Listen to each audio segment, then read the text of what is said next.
right, we're here. We're here. Yes. Today, We have Andy Riley running for sheriff. election date is August 6th. perfect. We can promise you this will be out well before August 6th.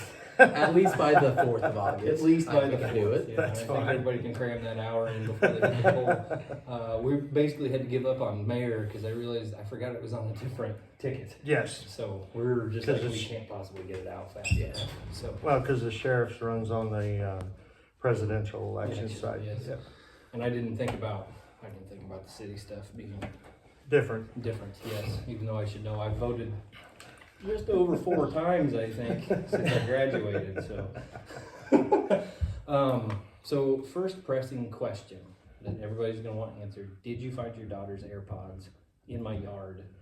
No. Oh, see, I couldn't find them either. I went out and looked. We came back and looked 3 or 4 times, and come to find out they had actually fallen in the part of her saddle in between the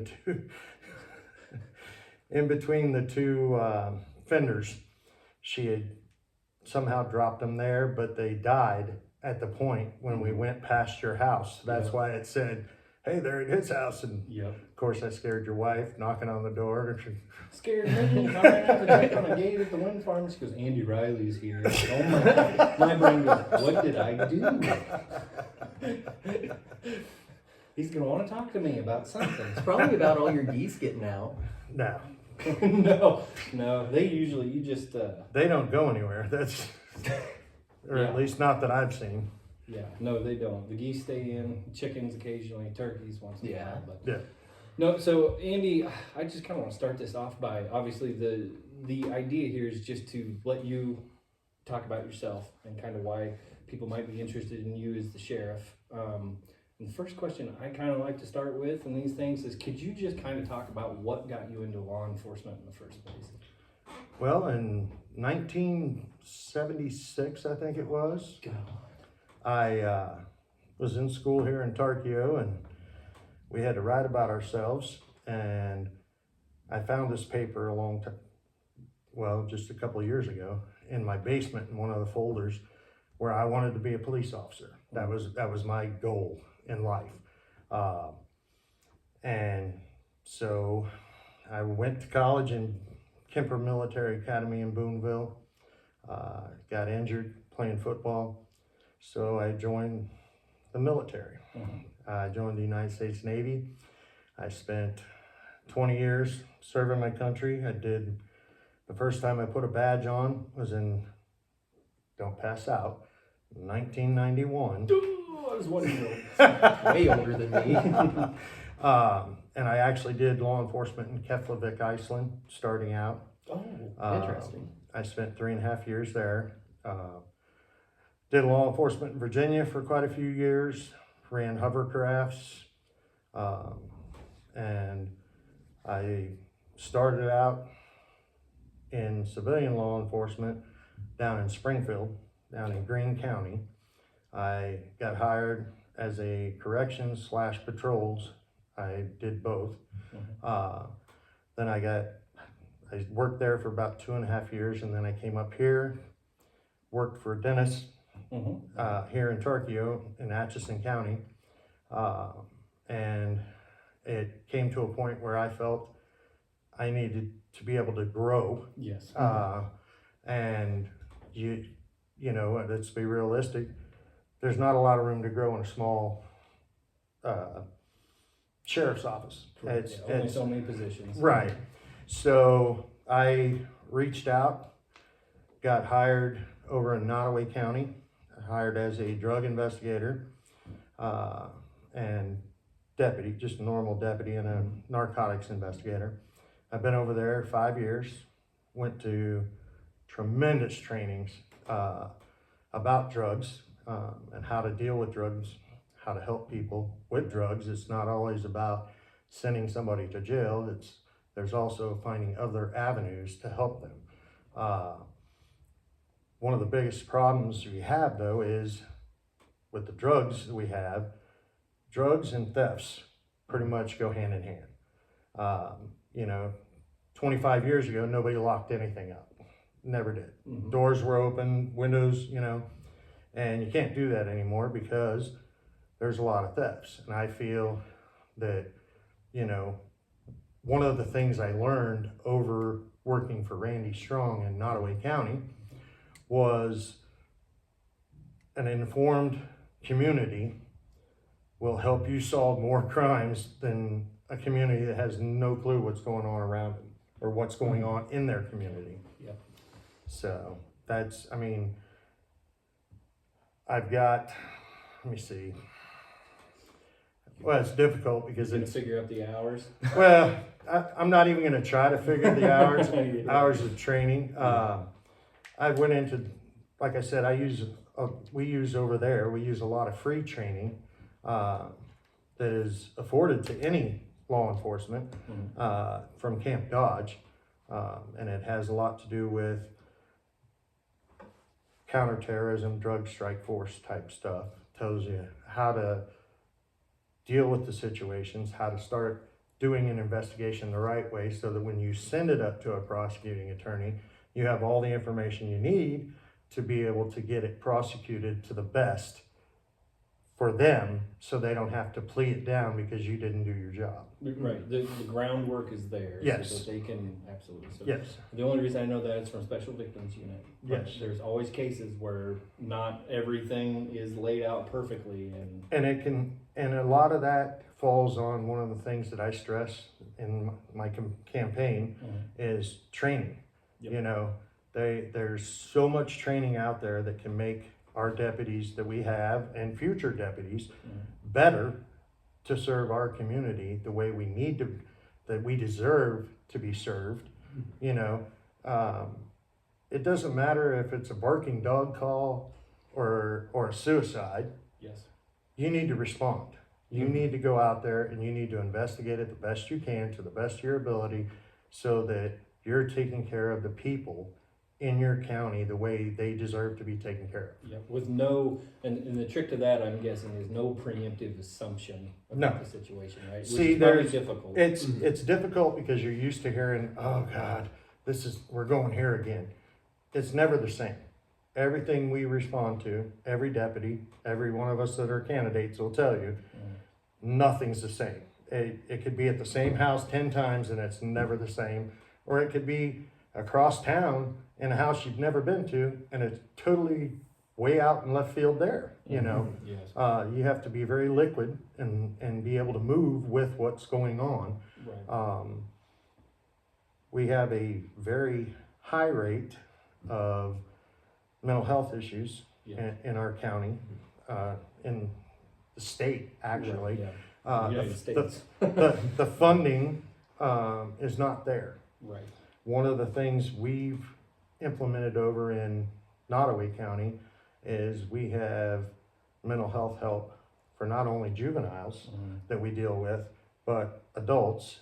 We have therapists that come in even to the jail to help the guys that we have incarcerated, to help them try to find an avenue to get them help. Yes. So that they don't run in the cycle of they get out of jail, they feel they're against the world, nobody wants to help me, nobody can do this, nobody can do that. There's avenues. I have heard numerous times, I've had people approach me, you know, they get told, well, there's no law against being crazy. Well, you're absolutely right. There's no law against it, but it's our responsibility as law enforcement to help find an avenue to help that person. Yeah. You know, the job is not to go out and arrest everybody under the sun. You're there to assist, protect, and help. You know, the protecting part, yes, you have to arrest some people. It's inevitable, but you're there to assist too, because you're dealing with people that are in a very high trauma situation at a certain point in their life that they will not react that same way if they see you on the street. Yeah, right. You know, and you can't go in, you know, bowed up and ready to argue. You know, it's pointless because you lose their focus, and your focus is controlling the situation, finding a solution, and getting to the end of the problem. And if you go in bowed up acting like I'm here because I'm the cops, you just lost all their respect. Yep. Adding You fuel know, to the fire. in You that you case. have to be able to listen to what they're saying. They may not be right, and you may have to correct them at the end, but listen and let them be heard. Because a lot of times people feel like when they deal with law enforcement, they're not being heard. We're there. I mean, we're all kind of therapists in a way because we get told things that a lot of us don't want to hear. Sure. Yeah. But it's things that, you know, they need guidance, and I'm far from perfect. Anybody that says they are, I would stay away from them. Kiefer's telling me that all the time. Well, electronically perfect is one thing. Right, Just, okay. That's fair. I am perfect on paper. but, you know, it's the situations that we deal with, like I said, are situations that nobody else wants to. You know, i.e., house on fire, firemen run in, i.e., somebody's beating their wife, or their wife's getting beat by the husband, or the husband's getting beat by the wife, because that happens too. Correct. Yep. We're the ones that run in. We're the ones that, you know, we go in, we try to figure out what's going on and deal with the situation at hand with what we have.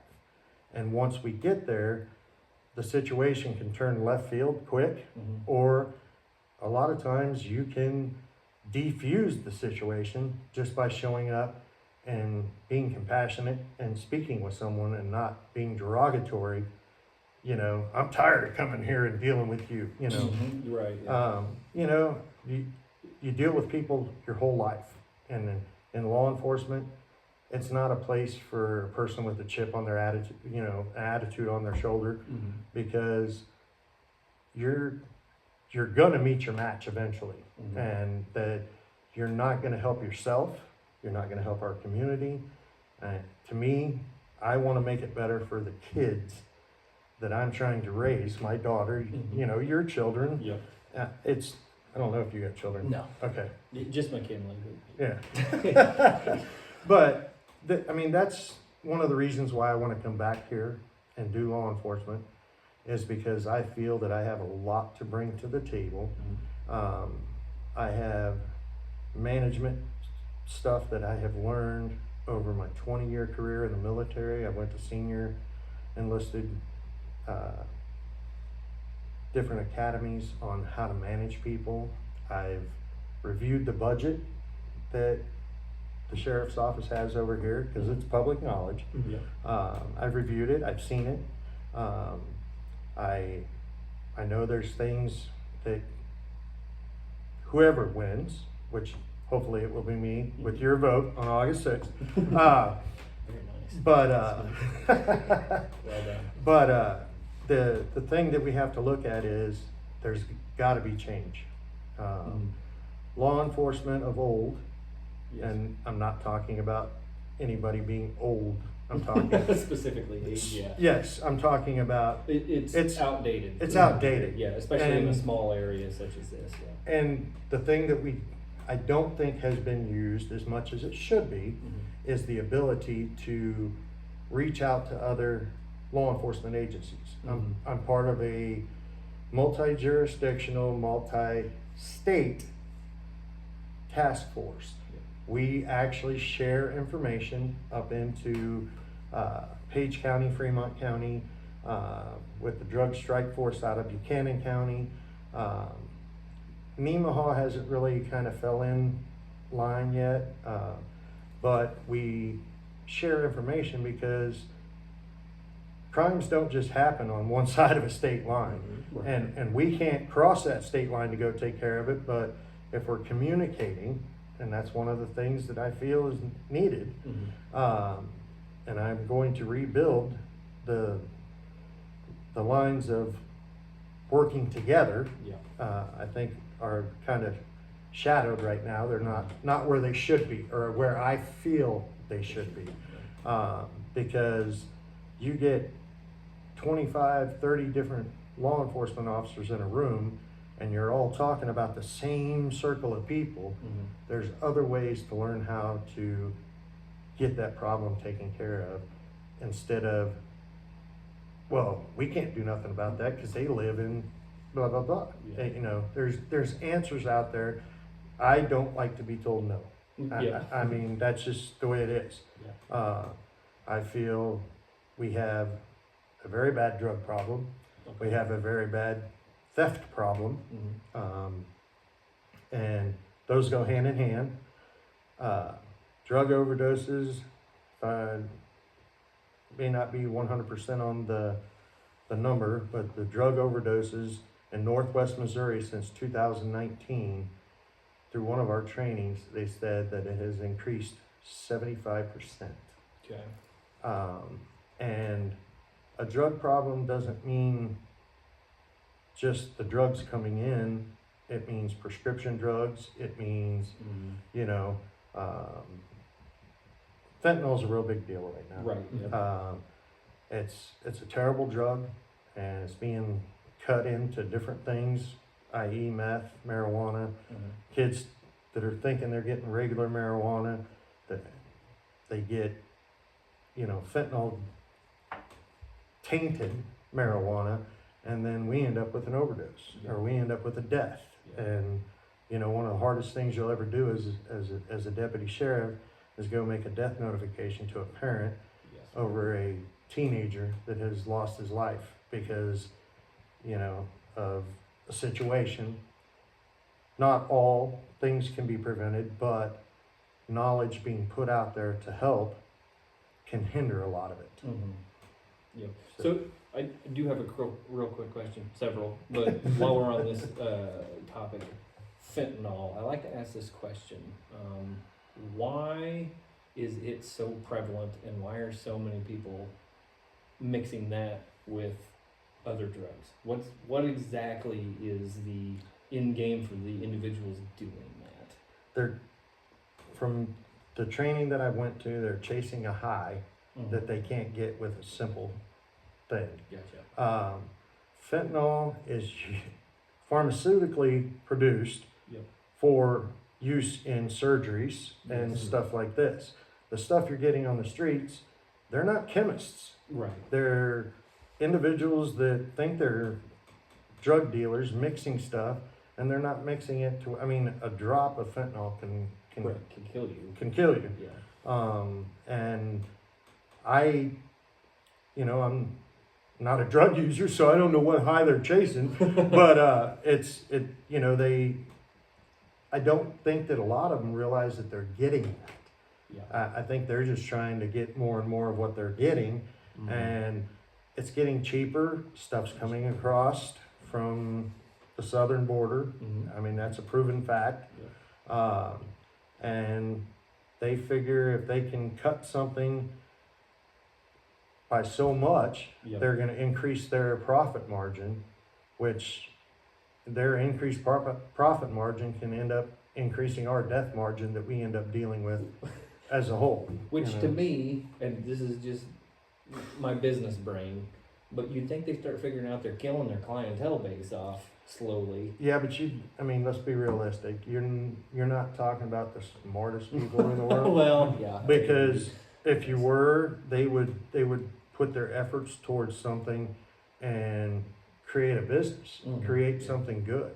You know, these are all short-term things. Yeah. You know, fentanyl, terrible thing. I've dealt with it numerous times. You can't even stress how much it's just hope and pray Mm-hmm. you're not going to get rid of users. Bottom line, Yeah. you're not going to do it. I don't care who you are. I don't care how many people you throw at the problem. But if you start hindering their ability to get it in our county Mm-hmm. by camping out on somebody knowing they're doing this stuff, and I'm not saying fentanyl, Yeah. but I'm right. saying drugs in a In certain general, thing, you do your job. Mhm. Do your job, get the person that's bringing it in, work on that, you know, that's where it needs to be focused. And those crimes don't happen between 8 a.m. and noon. Mhm. You know, those are crimes that happen throughout the night, Right. hours of the night. Yeah. So, No, I got you. That's good. One thing, did you have anything, Kiefer? Yeah. I was wondering, your training that you've undergone over in Nottoway County, yes, you said it's free and it's at Fort where? it's at Camp Dodge. Camp Dodge, where's that at? It's in Iowa, up by Des Moines. It's called the Counter Drug Strike Force deal. They have a whole list of free trainings. I mean, all you have to do is pay to go up there. Mhm. You know, as far as drive your patrol car up there, Yep. and those are free to Yeah. any agency. Okay. It's federally funded, and the more it's used, the more they offer different things. Okay, gotcha. And so you plan on having our deputies go up and, Oh, yes, Yeah. there's no doubt. That's one of my key things is getting a sheriff's office under my control that has well-trained deputies Mhm. that know the difference in, prime example, I know this question's gonna come, so marijuana. Yep. I know that question's coming, so I'm gonna hit you with it right now, straight out of the box. There's no different driving high on marijuana Mhm. than there is driving drunk on alcohol. Correct. Yeah. No difference. Mhm. Yep. The difference is being able to figure out whether or not they're on marijuana or if they're on different drugs and Mhm. stuff like that. One of the trainings is a drug recognition, drug abuse recognition is one of the trainings that I went to, which helps me do special things to try to figure out if they're on, you know, different prescription meds that may be causing the issue, or, you know, and those are trainings that are free. That's why I don't understand why more agencies, and I'm not bad mouthing anybody, because I will not be derogatory towards any of the candidates or the sheriff's office that's in over there now. I'm not doing that. I'm just saying these are things that I know can make our deputies better Yeah. by giving them training all the way across the board. And that means from the dispatching side of it all the way up Yeah. to the deputies. Because if you don't have a trained dispatcher, you can't send help to help your deputies, which in turn, you know, I mean, it's all there. There's different trainings that are, you know, that are offered.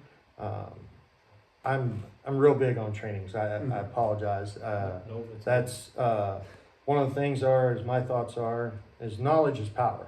And the way to deal with things is have the knowledge to be able to deal with it to where you're not mistreating somebody or not recognizing that this person has mental health issues. I mean, you can't always recognize it, but there's ways to look into it. And a lot of times we're dealing with people that we know, Yes. especially in our county Mhm. here, and we know the history of them, and we know that, you know, this person's not 100% there. You know, you have to deal with them at a different level than somebody that you're unsure of. Mhm. And it's not treating them different. It's just being a compassionate human being to make sure that it's taken care of the right way, the best for the community. So, like, and that was another thing I was going to kind of ask you about. You answered it pretty well, I think. But because we're such a small community, you don't have to generate, and this could be good or bad, but you don't have to generate any type of baseline with most people that you're encountering. It's already somewhat been generated for you because, I mean, the county's what, 6,000 people? Chances are you've met. Mhm. You know, is it more convenient sometimes to start over fresh with somebody, or is it more convenient to have some similar or some type of knowledge of that person's, I guess, what I would call typical behavior? Well, the way prime example, I dealt with a kid over in Nottoway County not even a week ago. And on the way out there, my dispatcher said, you know, hey, by the way, just so you know, this child has mental health issues, blah, blah, blah, blah, blah, blah.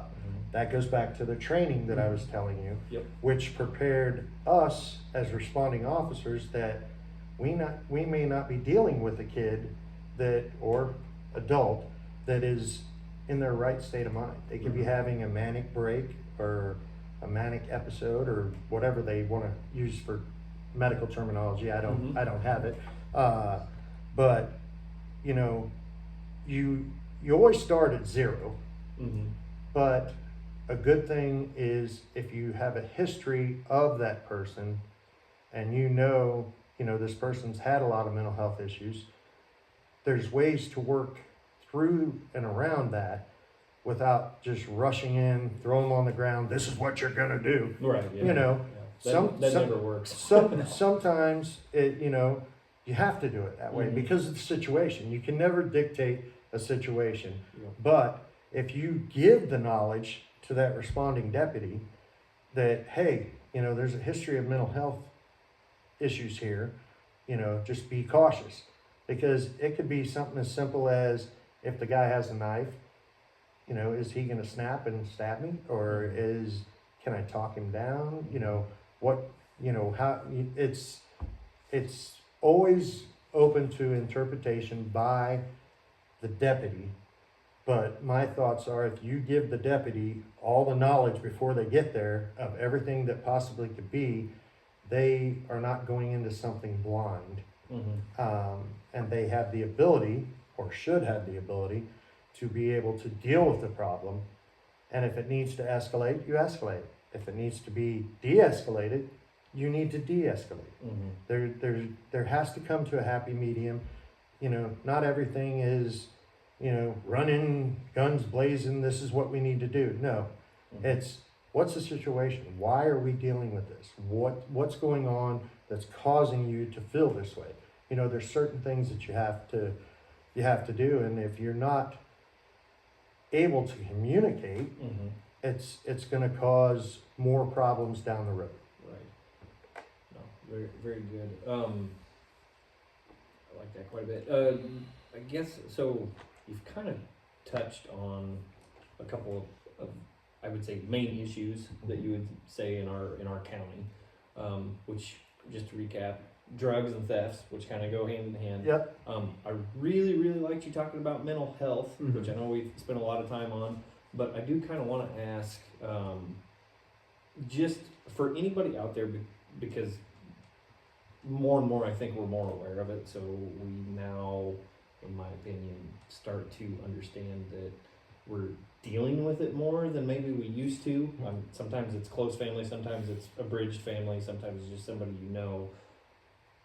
Do you have tips, kind of through your training and experience, if somebody thinks that one of their family members or friends is having, and this would be probably more adult related, but is having mental issues, do you have any tips and tricks for getting those folks to, I guess, talk about it and accept the help? Because my experience is it's very hard to get people to admit that there's an issue in the first place. Sometimes you have to go down a pretty dark road for them to start understanding. And I just didn't know if you had any type of... Well, we have a group that we work with over there, and they,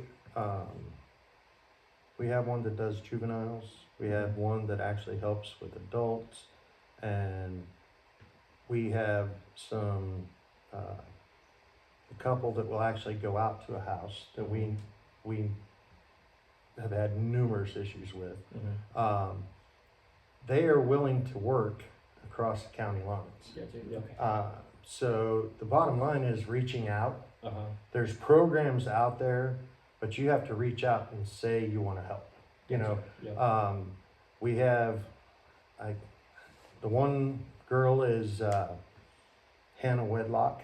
She's working mental health. She's actually a student at Northwest, but she's going for mental health stuff. And she does a lot of follow-ups with people that we show concern. It's hard. I've dealt with mental health in my family myself. Not me, but well, I have mental health. No, I'm just kidding.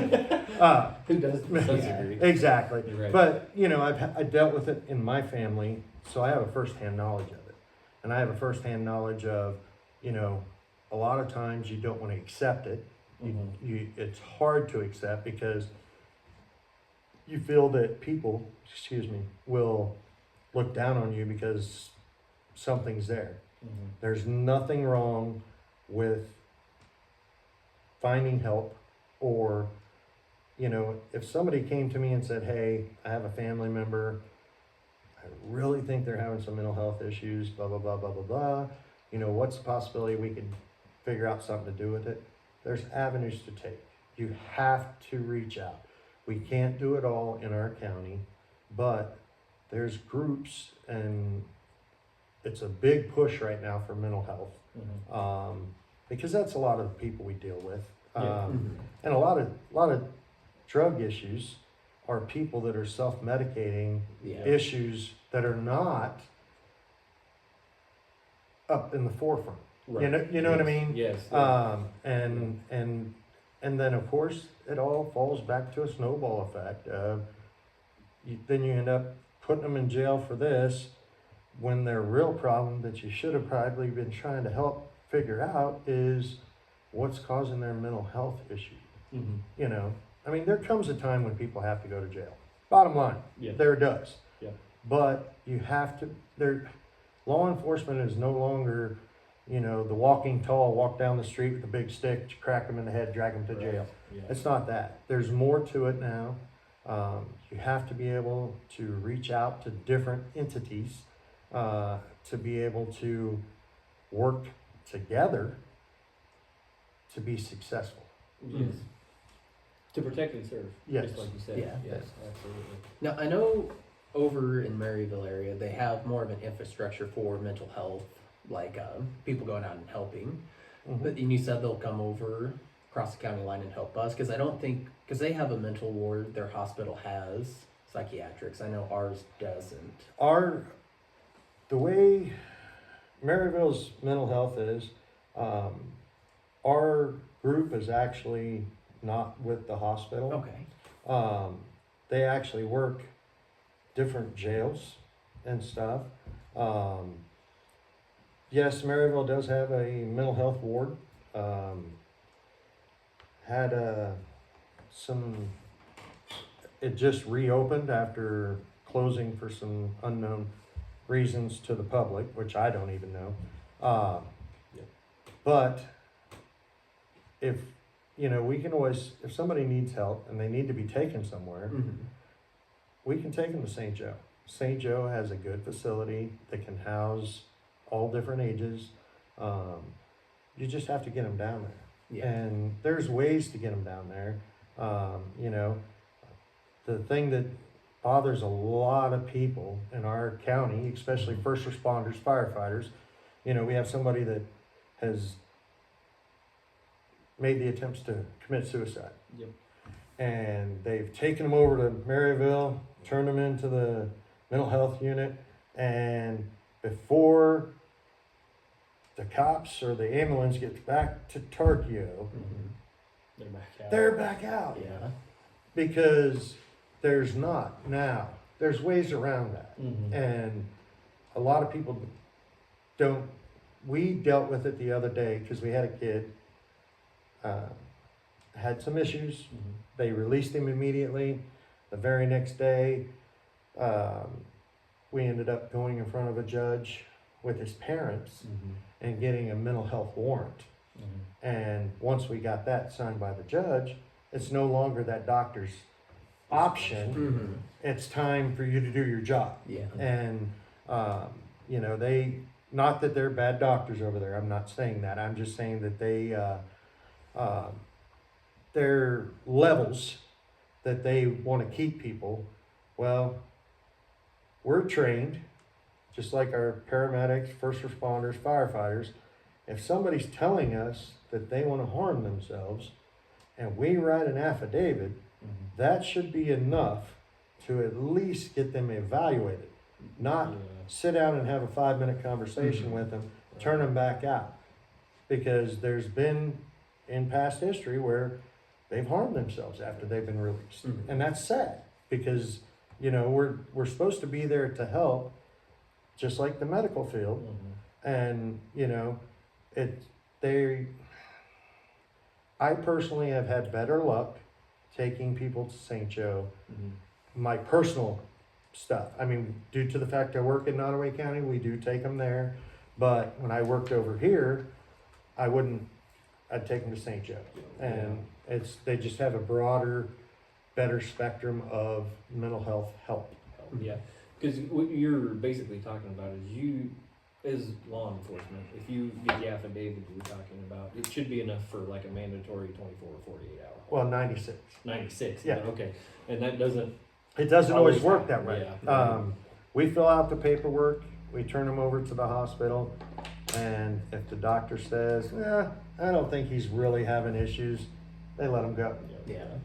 And then most of the time, we're dealing with them within 24 to 48 hours, because at the point they're at is usually, number one, they're not taking their medication that's actually prescribed for them, or they've had a manic episode, which is triggered by God knows what, because nobody knows what triggers everybody.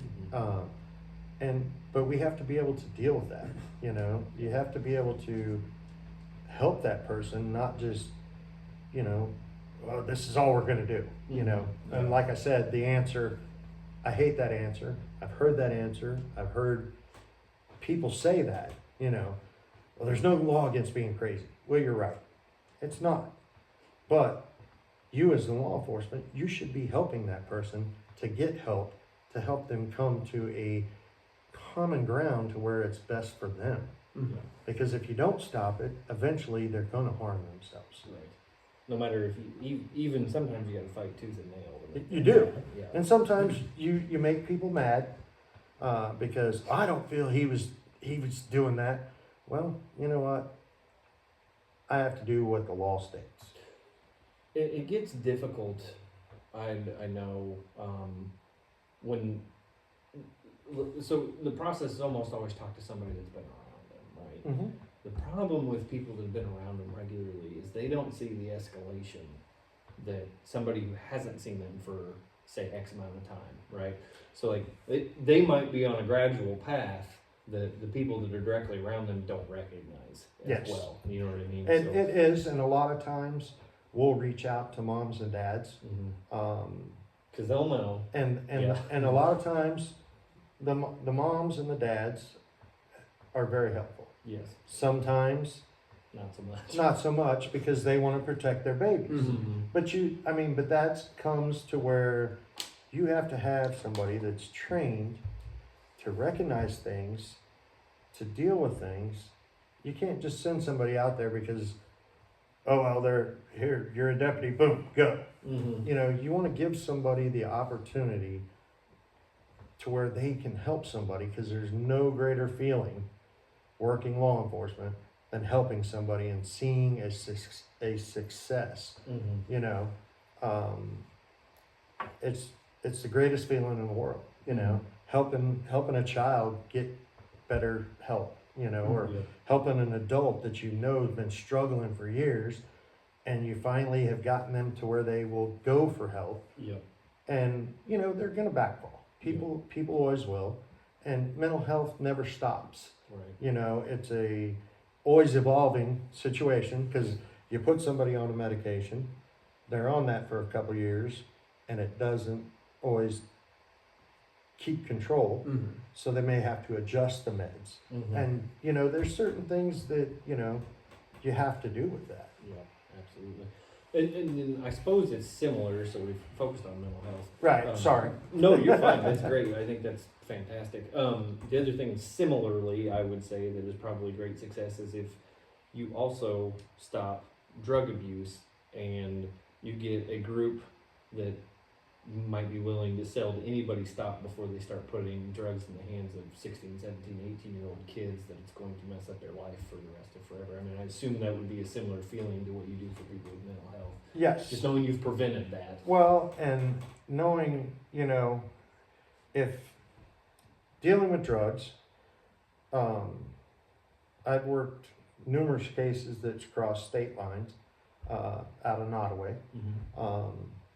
And they've ended up going federal, Yep. and which in turn, money came back to Nottaway County from the drug money that we took from these people, Yeah.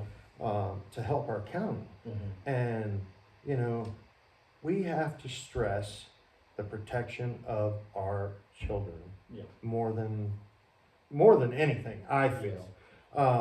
And the reason I say that is because peer pressure nowadays is crazy. Yep. The bullying and stuff that goes on in school, well, you can't do this because your parents won't let you go with us here, you know, stuff like that. And there's ways to work through that. But you have to stress, like you said, the drugs that are coming in, these old time users is one thing. Our kids are totally different. Yeah. Since 2020, crimes against children, and it's a touchy subject, and a lot of people don't like to talk about it, but it's a proven fact. No matter where you live, you're not exempt from crimes against children. Right. It's increased quite a bit. Yes. Somewhere in the 50% range Yep. since 2020. A lot of that can be contributed to mandatory reporting. When the kids weren't going to school, the teachers weren't seeing the abuse, Right. which in turn wasn't getting turned in because nobody in the home's going to do it. You know what I mean? And those are things, you know, there's training, special trainings. And if you notice, everything I say is training because that's what it is. You're, as a law enforcement officer, you never stop learning. The day you say you stop learning is the day you probably need to quit working for law enforcement. Yeah. Because I'm telling you right now, I learned something from one of the deputies I worked with the other day, and he's only been a deputy for 3.5 years. And the way he handled something I was like, wow, you know, that was a good way to do it. I never thought of that, you know. And the job as a sheriff is to train the people that work for you to be able to replace you. And when you go in as a sheriff, my ultimate goal is to leave the sheriff's office better than what it was when I started. Yep. And have them on a path of success for the whole group, not just selected one or two. I want all the deputies to succeed, because if they succeed, I succeed, because that's my ultimate goal. Yeah. One question I do like to ask, while you've touched on the subject briefly, but maybe shame on me for being stupid or uneducated, right? But what all should a sheriff do? Can you just throw out there everything that, in your opinion, or what should a sheriff be doing day to day, week to week, month to month? And I know some of it is going to be making sure everybody's trained. I really liked your answer about every deputy should be able to perform the way the sheriff performs. All those things are great answers. Is there anything else that maybe people should know that is the sheriff's job that they might not realize? Well, I learned a lot from Randy Strong over in Nottaway County, and this is my answer. I feel that, you know, a sheriff has a lot of administrative jobs that people don't even understand and can't even fathom. But you're a manager. Right. Yeah. I mean, you're ultimately a manager of people, funds, and livelihood of people that you're incarcerated and you have to take care of. But my sheriff over there, I learned from him that as a sheriff, that doesn't make you not go out and do your job of the day-to-day stuff. I've done CPR side by side with the sheriff over there. I've investigated cases with that sheriff. Very supportive. You need to patrol. That's part of it. You need to be out there. You need to be seen. You need to be accessible by the community. If there's you know, one thing I've noticed with my sheriff that I work for there, which I hope to make my goal in my sheriff's office, Mhm. would be the accessibility of, if a person has an issue, they can come to the sheriff's office and there's accessibility to the sheriff. Mm-hmm. You know, don't alienate yourself to where I don't want to talk to them. No, you know what? They elected you to be there. They elected you to help solve issues. You need to be there. Sheriffs have to be multitaskers because you're always doing stuff. But you also have to respond to stuff. You have to be there to help. You need to. I've always led from the front. I don't believe in standing behind and say, okay, you go there, do that, you go there, do that, you know, and I'll stand here and go, oh, I'm the sheriff. That's not what it's about. Yeah. It's about getting in there, doing what you can do, because a lot of our stuff is life-saving. Mhm. And, you know, a lot of our stuff is responding to different things. And we're in a small community. We don't always have 3 or 4 deputies that can respond. Mhm. Over in that community over there, the sheriff responds to calls, Yeah. just like a regular deputy. Yeah. But he also makes himself available. I think a sheriff should be available to the public. I mean, it's not going to be, there's going to be times where it's going to be, okay, you're a sheriff. I'm coming, someone comes in and they're like, my neighbor's dog's barking at 10 o'clock at night. That's just as important to me Yeah. as a sheriff as, well, there's a lot of cars going in and out of this driveway in the middle of the night. Yeah. You know, no question's too small. Right. Mhm. You Yeah. just have to be able to, you know, facilitate how it needs to be dealt with. Right. And if you're not accessible, then you're not, to me, you're not a sheriff for the people that elected you, you know? And there's gonna be questions that are like, why would you really ask me? Right. But you have to deal with it. Right. You deal with it, you keep going, you know? Sheriff's departments are investigators, Yep. okay? That's what they do. Mhm. They're not highway patrols, Right. traffic cops, Yep. you know? We're investigators. We have to be able to go to a scene and say, you know, all right, well, this might be what it is. We have to process stuff. We have to be able to do stuff. And if you're not trained, what can you do? Yeah. Another question I like to ask, because it gets thrown around for different reasons in the county, different thoughts, but the thought that, let's see, I'm trying to think about this. There's only one city police force left in the county, right, which is Tarkio. Is that correct? No. No, Rockport has. Rockport has a chief of police. Okay. What are your thoughts? Just because, again, I've heard it through- where this is Yeah. So what are your thoughts on getting rid of? What would you say to somebody that says, I don't think that we need a city police force anymore. We feel like the county can handle it. What would your thoughts be around that?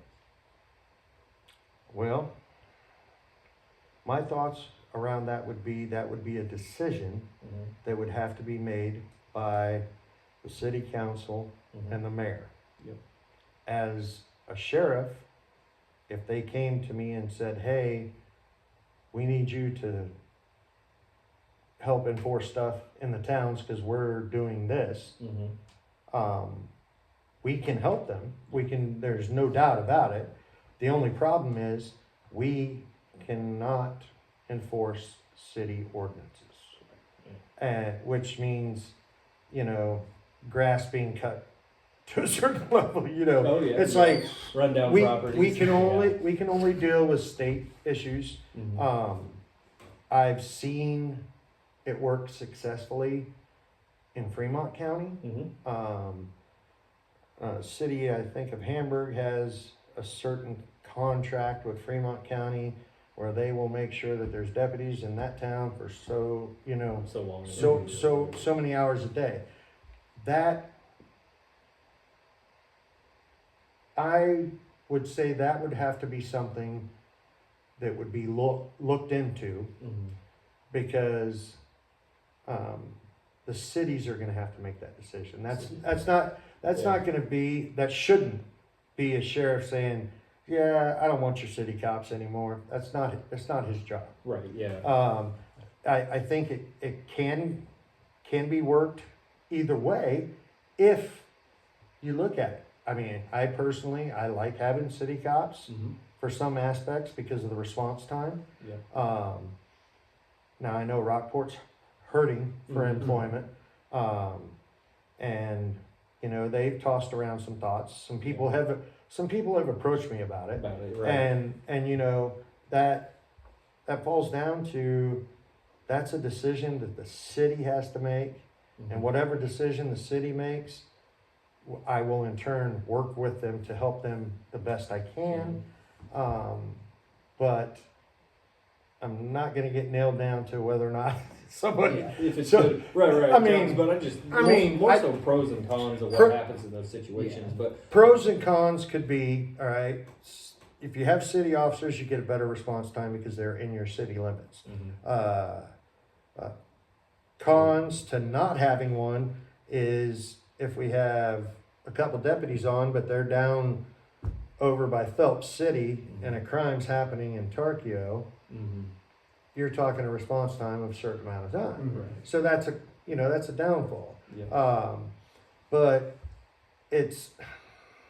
that's a tough one because, you know. Let me ask you this too, and you may not know, but a lot of times I think this is driven somewhat by finance. Do you have any experience, and maybe you don't, but do you have any experience necessarily, does it actually end up saving money one way or another? I mean, I guess it would for the city if they get rid of their police force, but then are they not going to have to pay you, and then you may need to expand the deputy force to cover that's things of that nature? And I suppose that's all very that's all very fluid. Yeah. Well, it is, and you know, you got to look at I sat on city council in Tarkio for quite a while, and you know, I made sure that most of the time, if we had the money or had the ability, we gave law enforcement what they needed, and it wasn't any special treatment. I did the same thing for the parks. I did the same thing for the city streets, but there's always going to be a cost. It's city is ran like a business. They have to stay above board. I think part of the reason we have a hard time keeping city officers is because they get training, they get a little bit of knowledge, and then they jump ship to where they can make more money. And that's a big deal. I mean, you know, when you're looking at the difference in $27 an hour to $18.50. I mean, that's a big jump when you have a family that you have to provide for. Yes, absolutely. I appreciate that one. One of the questions I have is, so say you get sheriff, congrats. What's your plan the first 30 days? The first 30 days is I am going to turn around, and there will be a deputy on the road 24 hours a day, no matter what, even if it's me and my patrol truck myself. And then I have to start looking at stuff. I have to go through how things are being ran, how things are done. You know, there's no way to say I'll be able to, but the one thing I can say is there will be a deputy on the road 24 hours a day, which we do not have now. And if that is me, because I don't have enough people till I get my manager stuff together, then it's going to be me. That's my promise to the citizens. That it's capable. The amount of people we have, and the amount of people we can hire and look at stuff, there's no reason why we should not have 24-hour law enforcement presence.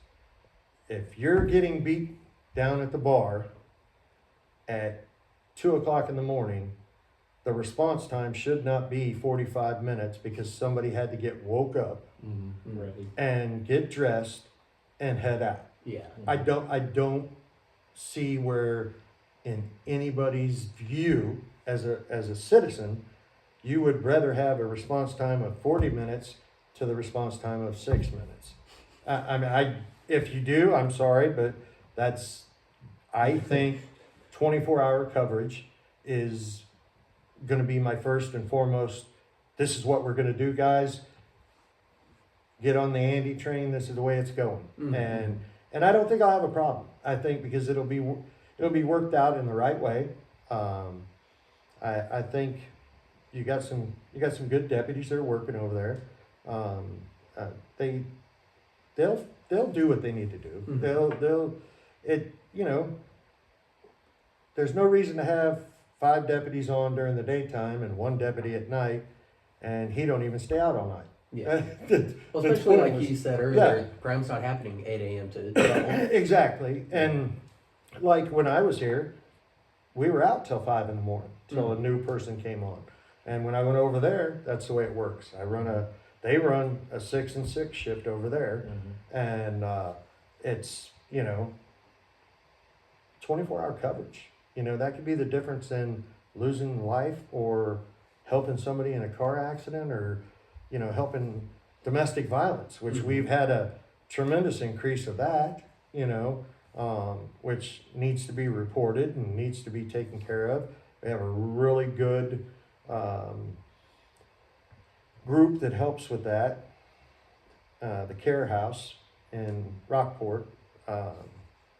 But if they're not told about a domestic issue, they can't help, which in turn, they are all ran off of grants, and I'm sorry. Grants dry up. If they'll dry up if I'm not saying fabricate anything, I'm saying though, if you're living with him and you two get in a fight, that could be considered a domestic. Right. It needs to be reported. All crimes have to be reported in the right categories. And I think that, that's one of the things that needs to be worked on. I think the use of the care ladies is way underused. Yeah. They are tremendous ladies. They've always treated me good. And when I was here, I used to use them all the time. And victims need help. They need a voice. They need somebody there to help them. And if there's nobody there, then it's going to be sad if that ever dries up to where we don't have it. Gotcha. Yeah. And I know Teresa does want to come on and do one, talking about the Care House. Yes. Yeah. That'd be great. Teresa. Teresa Morehouse. Okay. She is the head care, not delegate, but advocate for our county.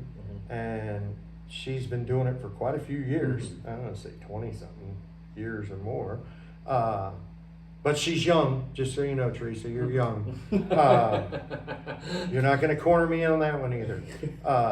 But I think that would be good. Yeah, but people need to know that that's something they can use, Well, and it's something there, and a lot of people are like, well, you get this piece of paper, meaning like an ex parte, to keep somebody away from somebody. Well, it's just a piece of paper. Well, you're right. It is just a piece of paper that says you shouldn't go over to his house because you two had a fight, blah, blah, blah, blah, blah, blah. Yeah. But if you show up over there, a piece of paper allows me to charge you the proper way. Yeah. Right. And if you don't, there's avenues. We can get them into houses where they're safe. We can get them out of the area. It's all kinds of awesome programs that they help with. It's definitely needed for the county. It's definitely it's something we yes. don't want to lose. Well, and there's grants out there. I am very big on doing stuff to benefit our county. That's one of my biggest things. I am a constitutional sheriff. I believe in, Second Amendment. I believe that I'm telling you right now, there's no time, any federal or anything like that, will I cower down to them. They are not coming in our county. They will not do this. And you got, now I lost my train of thought on what I was just getting ready to tell you. Once you get lost in his eyes, it's hard. Yeah, he's just so, no. Yeah, well, I've been trying to keep myself not very well kept. Just No. did tour. But, those are things that I stress. Mm-hmm. I will be a constitutional sheriff, no matter what. Yes. If I can sum this up, and I don't want to put words in your mouth, but it's for you. What I'm gathering is you want to uphold the law and not let personal, what do I want to say, beliefs and things of that nature get in the way of you doing what is the correct thing for the law, right? That's kind of what. I will be the sheriff's candidate Mm-hmm. that I know. The law is law. Right. I don't care what somebody's name is. I don't care what church you go to. I don't care what Democrat color or your Republican. skin. I don't care Republican. Yep. I'm there to enforce the law. Yep. And that's what I will do. And yeah, he just did it to me again. But that's the way it is. I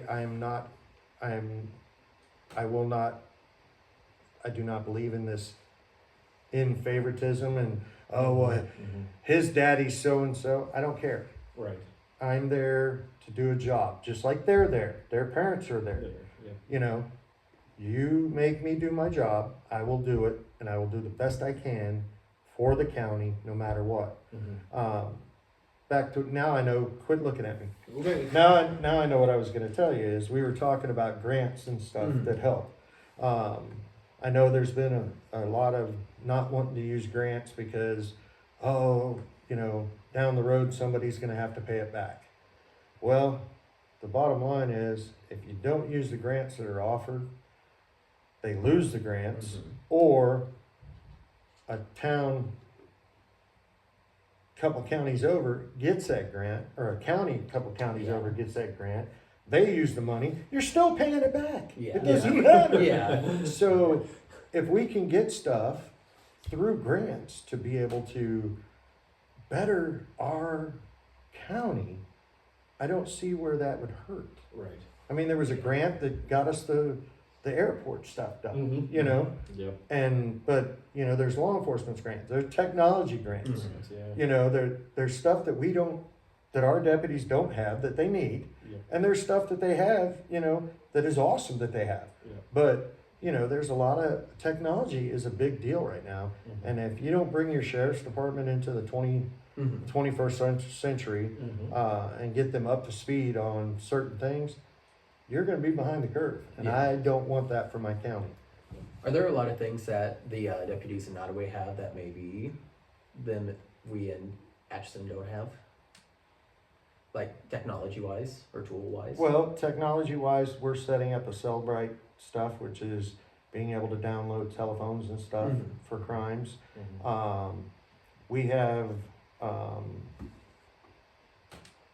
and it's not that they don't have, it's the opportunity to use it is there, but you have to ask. Yeah. Mm-hmm.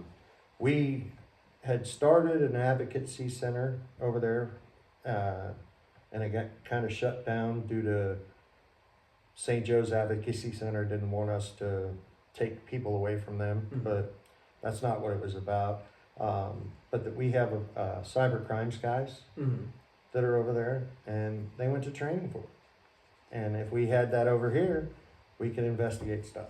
Yeah. The drug strike force, they'll come up and help anytime you want if they're asked. Yeah. But the minute they get treated bad or don't get cooperation, they're going to go help people that want help. Yeah. Right. Yes. And the same kind of, because some of those task forces are done through some grant funding, right? In some cases. Well, Buchanan County has their strike force. I don't know if it's grant funded or if it's just ran under the sheriff down there. Yeah. But they have special agencies that go in it. Right. We have, training's a big thing. It just, a lot of people are gonna be like, well, all he talked about was training. That's what it is. Yeah. You know, you have to give them the knowledge to do the best. And then get them out there using it. Yes, Yeah. yes. Utilization of the Well, knowledge. once you get them out there Mhm. and they have the knowledge, if you catch them not using it, you correct them Coach 'em. in private, praise them in public, but you correct them in private and get them to understand that, hey, you know, you made that traffic stop on that guy that didn't have a license plate, and you know, you didn't look in the back seat of the car. Mhm. Well, what was in the back seat of the car? Well, 20 pounds of meth. Mhm. because you didn't look past Yeah. that traffic stop. Yeah. You know what I mean? Yeah. And it's not that everybody's gonna have that in their car. I'm just Right. saying, you have to look past the initial contact when you make contact with any individual, and you have to be able to work with that to where it can get you further down on an investigation. Yeah. I mean, more drugs are found off of traffic stops, but that doesn't mean you go out and do 50 million traffic stops, because there's other ways to find it, Mhm. you know. Or you don't need to search every single person like they do on Exactly. drugs. Well, that's Yeah. that's the key. You don't pull them over and the first thing out of your mouth is, hey, I feel that I need to search your car, you know, how about we do that? No, it doesn't work that way. Right. You know, main thing is, I can't believe you guys haven't asked me about something, but I'm not gonna Well, bring it no, up. Nope, I'm not gonna bring it up, but you, didn't bring it up, but, the thing is with the marijuana issue, Oh, that's my next question. you're so full of crap. All right, what's your question? I guess with the marijuana, is it legal in Nebraska and Iowa? Not Nebraska. So or how, Iowa recreational. Okay, Yeah. so Both Not of them. recreational, yeah. how is that going to work with our county now having a dispensary, or even Maryville having a dispensary, people coming in and out of the state? Because Well, I guess you guys can't do anything if they're leaving. in the state of Missouri, it's legal to possess a certain amount. We can't do anything about it, but the thing we have to do for law enforcement is make sure that we don't have individuals that are purchasing and turning around and Kids. getting it to kids. Yeah. Yeah. Prime example, nighttime deputies, and you heard I said that word, nighttime deputies that work after dark. Mhm. They made a traffic stop, looked past the traffic stop, took 20 some pounds of marijuana out of a car, turned around and took a whole bunch of more from a house. Mhm. All because, you know, it's legal, but it's only legal to a percent, you know, to a Yeah. amount that you can have for personal use. Yeah. And Iowa, it's illegal. They'll bust people left and right going up 71 or cutting across gravel or whatever, because they come down. You know, it's the funds that come from it, and they get their taxes and whatnot. It's legal, you know. It doesn't, but it's not legal for anybody under the age of 21 Right. Mhm. for recreational stuff. There are some medicinal issues or medicinal stuff for kids under 21. And, you know, I support that. I support the fact that there is a medical use for it, and that needs to be there. And I will enforce the law about the amounts, Mhm. Right. but you know, the people voted. The people are the one that said, yes, let's have recreational. It's on them. Mhm. But that falls back to what I told you. Driving high is the same as driving drunk, and we can prosecute the same way. It's a DWI drugs or a DWI alcohol, Yep. Mhm. you know, and there's ways to figure it out. Yeah. So has the legalization of marijuana made, I guess, general police work more difficult, about the same, as much focus on it? Is it mostly just, like you said, is just the biggest problem just figuring out if somebody's driving around high? Well, I would say it's heightened the awareness of certain situations, but I can't say it's made it difficult in some aspects because, you know, it used to be if you smelled marijuana, that was probable cause to do other things. And now, due to the fact that it's legal, Right. that's not necessarily a thing. So, I mean, it makes it difficult in some aspects, but I think all in all, bottom line is if you do your job and make sure that our deputies are doing their jobs, we'll be fine. It's just, it makes it difficult because it's more accessible for kids. But people need to also realize that smoking legal marijuana in a house with a child Yeah. is against the rules. Yeah. You know, there's a lot of stuff. There's going to be some cases of precedents that are going to get set. And it, you know, it's just, I think if the revenue is going to be great because you know as well as I do, we're going to have right there on the highway, they're going to have a ton of people from Nebraska, Iowa. It's new fireworks. Yep. And That it is. well, and you know what? The taxes that come in, that you can't say anything about it because it's legal. There's no, and you know, and a lot of people, because I figured you would have got me to this eventually, but you know, I have a lot of people that, what's your opinion? It's not my opinion. Okay, what it is the legality. Right. I will enforce the law the way it's to be enforced to the best of my ability, no matter what the situation is. And, you know, that's where I stand. That's where I'm always going to stand. You know, I have family members that have issues with drugs. It's part of what it is. I mean, it's a bad deal, and you know, you got to do your job no matter what. I mean, you can get people that abuse NyQuil. Yeah. I mean, Well, to be honest with you, there's high school kids that do that. Yeah. There's high school kids that go, you know, they'll go in and get in mom and dad's oxys or you know, Zoloft. Xanax, anything. And I mean, they used to have parties where they threw it all in a bowl and people just take pills, and that's crazy. I never would have thought that when I was in school. I mean, worst thing we did was maybe have a beer, you know. Sneaking in, like you were talking about earlier, the sneaking in the marijuana box is now no different than like you can't be sneaking in the beer fridge. Exactly. And it's gonna happen, and we're gonna have kids that are gonna have issues, but we need to be there, and that falls on the parents too. Education again. What's responsible marijuana use versus what's responsible alcohol use. Exactly. You know, and it's gonna be there. There's no two ways about it. Awesome. Coming up on an hour 20. I was gonna say, Oh, sorry. No, you're No, great. You absolutely nailed it. I was trying to think if there's anything else I want to ask, but I don't know if there is. You have anything?